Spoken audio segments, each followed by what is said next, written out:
If you have Hashimoto's or any other hypothyroid condition, you know how much of a struggle it can be to get your health going in the right direction. Because let's face it, your body is a little bit special and that's totally okay, but it does require specialized support.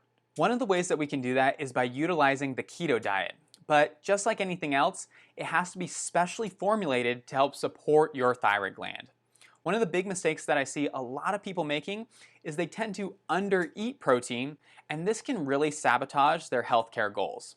So in today's video, we're going to cover why people undereat protein, what sort of symptoms that can lead to, and help you specially design a diet that includes enough adequate protein that allows you to thrive and function optimally. If you're looking for the best information when it comes to naturally supporting your Hashimoto's and thyroid gland so you can lose weight and improve your energy, consider becoming part of the community. You can do that by subscribing to the channel and ringing the bell. That way you'll be notified when I post a video each and every Thursday. My name is Dr. Brad Bodle, and I've helped hundreds of patients improve their thyroid symptoms naturally.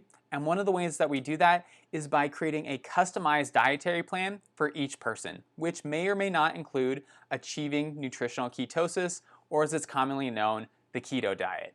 Now, I know the second that I say that, everyone has their own opinion on exactly what the keto diet means. But let me throw this little disclaimer in there.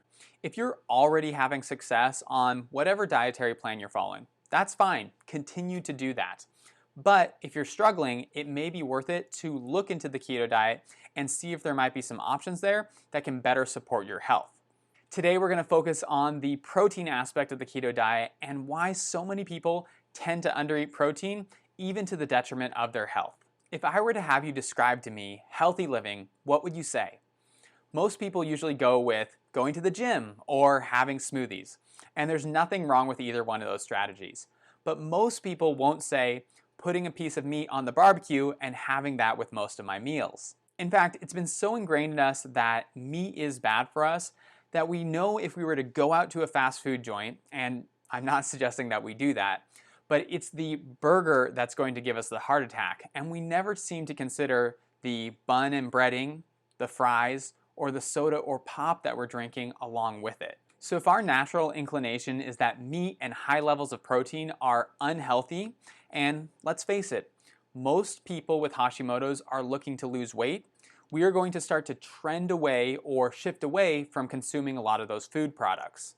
This is further exacerbated by the fact that if you're new to the keto diet, you'll see a lot of information out there that says excess protein intake will increase your blood sugar levels and therefore kick you out of nutritional ketosis. So if your goal is to get into ketosis, that way you can improve your metabolism and lose weight, it seems like protein would be the one thing you would definitely want to avoid. Either way, whether it's societal beliefs or a particular approach to the keto diet, protein has a stigma about it. And if you're trying to lose weight or improve any of your thyroid symptoms, people usually tend to steer clear of protein even though these beliefs are a little unfounded. Before we move on, let's get two things crystal clear. One, consuming animal protein will not increase your risk of heart attack, stroke, or colon cancer. But the key is we have to prepare it in a healthy way, and we can't surround it with the junk foods that typically accompany those meals. And two, eating protein will not kick you out of ketosis. Therefore, you don't have to be concerned with losing that metabolic edge and having it stall your weight loss. Now, if you're under eating protein, what kind of symptoms can you start to develop? Well, they can include things like decreased muscle mass and endurance, decreased bone density, decreased immune system function and response. You can gain weight. You can start to lose hair and have brittle nails. And you can also have decreased absorption of micronutrients like iron and B12, which can lead to things like fatigue. And you might be saying to yourself, that sounds a lot like many of the thyroid symptoms that I already experience. And you'd be right in saying that. The thing is, just like breakdowns in our thyroid pathway can create wide-reaching effects due to the fact that every cell in our body needs thyroid hormone to set the metabolism, so can decreased protein intake. Because there's so many functions in our body that need adequate protein, when we aren't getting enough, it can lead to a very non-specific and generalized set of symptoms. Because so many of these vital areas overlap in their need for both thyroid hormone and adequate protein, People with Hashimoto's can sometimes get a little bit hung up on their thyroid diagnosis, and rightfully so. But if we don't attend to these other factors that can also play a role, we're going to really miss the mark in our ability to improve our health until we restore normal protein status. So if you've been tweaking and adjusting your diet to find that right combination of macronutrients for your body, let me know if you do better on a high protein diet or a low protein diet. I look forward to reading your responses in the comments below. So if we know that we need protein to improve our thyroid and improve our symptoms, the question then becomes, how much is enough? Well, I know there's a bunch of different protein calculators out there. I'm going to give you what I use with a lot of my patients. That way you can start to form a baseline and create a goal for protein intake that you can adjust as needed. In the past, I've provided people with a range, but I've recently simplified it to make it much easier to calculate. So here's what you do. You take your weight in pounds and divide by 2.2. That gives you your weight in kilograms.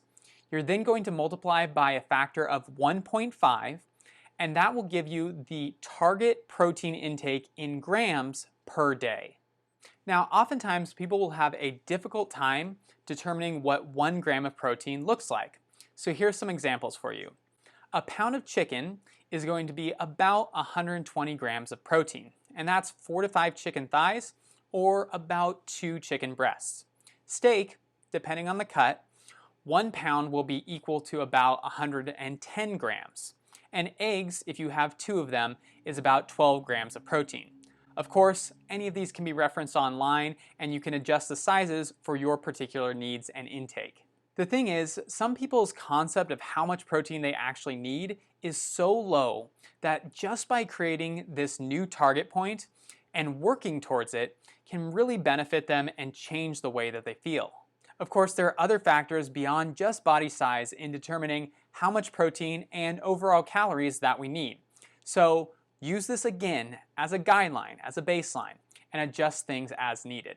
The nice thing about protein is even in higher consumptions, it will not negatively affect your weight, and it will only do things like improve your satiety and improve your nutrient intake. So to quickly recap, most people are undereating protein either because of societal pressures and teachings, or because in the keto space, they're concerned with overconsumption of protein converting into glucose and kicking them out of nutritional ketosis. Both of these are unfounded and are not well represented in the research. When we underconsume protein, it can lead to a whole host of symptoms, anything from increased weight to decreased immune performance, hair loss, and muscle and bone wasting. But if we can create a new target basing it off of our weight and activity levels, then we can start to work towards that and have much better outcomes in terms of our overall health status. It's so common that when we discuss the keto diet, it's all about how much we should eat, not the particular foods or food quality. So if you need more help in that aspect of your health, make sure you check out my free guide, which is 109 foods to boost your thyroid and improve your energy. You can get that at the link in the description box below, and you can download that whenever it's most convenient for you. Thanks so much for hanging out and watching this video. If you liked it, I always appreciate a thumbs up and if you would consider subscribing to the channel. If you have any questions, feel free to leave them in the comments box below and I will make sure to get back to them. My name is Dr. Brad Bodle. I hope you're having an amazing day and I will see you in the next video.